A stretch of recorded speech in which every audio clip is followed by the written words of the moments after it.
इथे तयार झालेले आहे विदर्भात होळीला किंवा कुठल्याही सणाला केल्या जाणारे गरमागरम कुरकुरीत आणि खमंग असे वडे. मस्त असे वरून कुरकुरीत आणि आतून असे मऊ झालेले आहेत.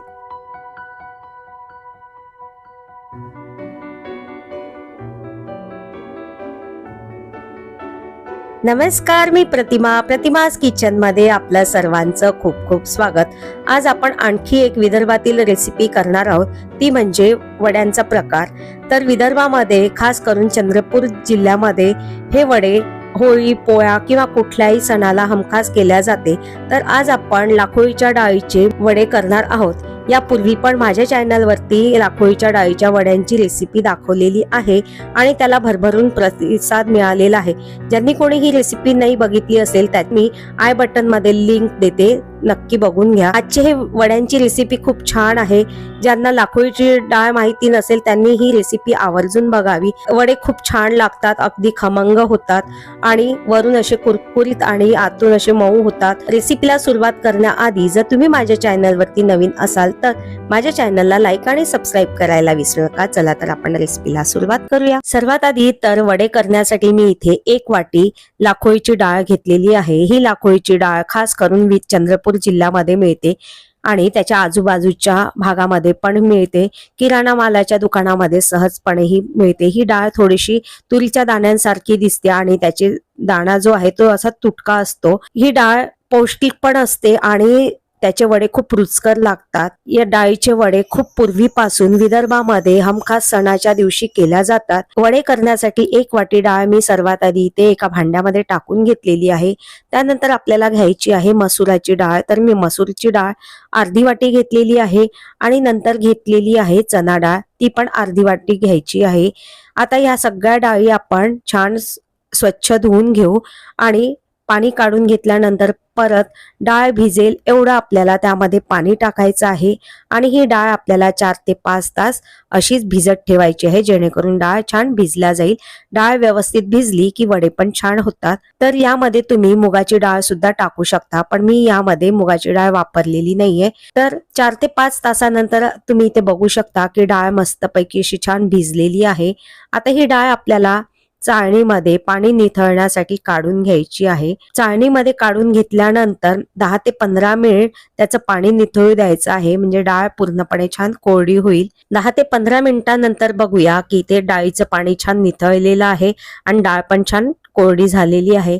नंतर आता आपल्याला इथे घ्यायचं आहे मिक्सरचं एक भांड आणि त्यामध्ये आपल्याला टाकायचे आहे 10 ते 12 लसूण पाकळ्या, 7 ते 8 हिरव्या मिरच्या आणि थोडेसे आल्याचे तुकडे. हे सर्वात आधी आपल्याला मिक्सरमध्ये फिरवून घ्यायचं आहे. हे फिरवत असताना आपल्याला थोडंसं जाडसरच ठेवायचं आहे. तुम्ही इथे बघू शकता की लसूण, मिरची आणि आलं असं जाडसर वाटून घेतलेलं आहे. आता यामध्येच आपल्याला कोरडी झालेली डाळ टाकायची आहे. तर एका वेळेस आपल्याला काढायची नाहीये, तर मी 2 बॅचेस मध्ये ही डाळ काढते आहे. डाळ पण आपल्याला यामध्ये थोडीशी अशी जाडसर वाटायची आहे, खूप अशी बारीक वाटायची नाहीये. खूप जर बारीक वाटली तर वडे मऊ होतात, असे कुरकुरीत होत नाही. तुम्ही इथे बघू शकता की डाळ वाटून घेतली आहे, तर त्यामध्ये डाळीचे असे तुकडे तुकडेच दिसते आहे.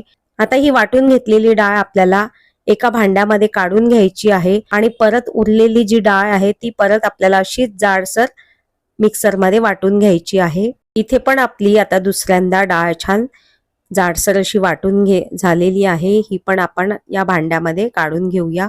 आता हे डाळ व्यवस्थित आपल्याला मिक्स करून घ्यायची आहे. नंतर आपल्याला यामध्ये काही जिन्नस टाकायचे आहे. तर मी 1 चमचा धने जिरे पावडर टाकते आहे, नंतर थोडीशी हळद आणि साधं लाल तिखट. आपण यामध्ये मिरची वापरलेली आहे त्यामुळे तिखट जरा बेताने टाकायचं आहे.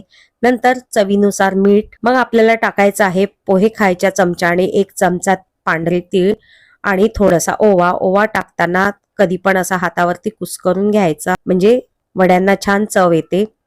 नंतर यामध्ये टाकायचं आहे कढीपत्त्याची 10 ते 12 पानं. ही पानं आपल्याला छान कैचीनी अशी कापून घ्यायची आहे, म्हणजे ती बारीक होतील आणि कढीपत्त्याची पानं टाकल्याने वड्यांना चव पण छान येते आणि वडे दिसायला पण छान दिसतात. आणि सर्वात शेवटी टाकायची आहे बारीक चिरलेली हिरवीगार कोथिंबीर. आता हे सगळे जिन्नस यामध्ये टाकून झालेले आहे. आता हे मिश्रण जे आहे ते आपण छान व्यवस्थित मिक्स करून घेऊ. डाळीचं मिश्रण छान व्यवस्थित मिक्स करून झालेला आहे. आता यामध्ये आपल्याला टाकायचं आहे गरम तेल. मी 1 ते 2 चमचे कडकडीत गरम झालेलं तेल यामध्ये टाकते आहे. आणि गरम तेल टाकून झाल्यानंतर परत हे आपण डाळीचं मिश्रण छान हाताने मिक्स करून घेऊ. आता हे आपलं मिश्रण तयार झालेलं आहे. नंतर आपल्याला वडे तळण्यासाठी एका कढईमध्ये भरपूर असं तेल घ्यायचं आहे. तेल जर कढईत व्यवस्थित असेल तर वडे छान तळल्या जातात. आता इथे तेल गरम झालेलं आहे आणि वडे करायच्या आधी हाताला थोडंसं पाणी लावून घेऊ. वडा आपल्याला ज्या आकाराचा करायचा आहे त्या आकारामध्ये गोळा घेऊन हातावरती असा थापून घ्यायचा आहे. मध्ये त्याला थोडंसं असं छिद्र करायचं आहे आणि एक एक करून कडकडीत गरम झालेल्या तेलामध्ये हे वडे आपल्याला सोडायचे आहेत.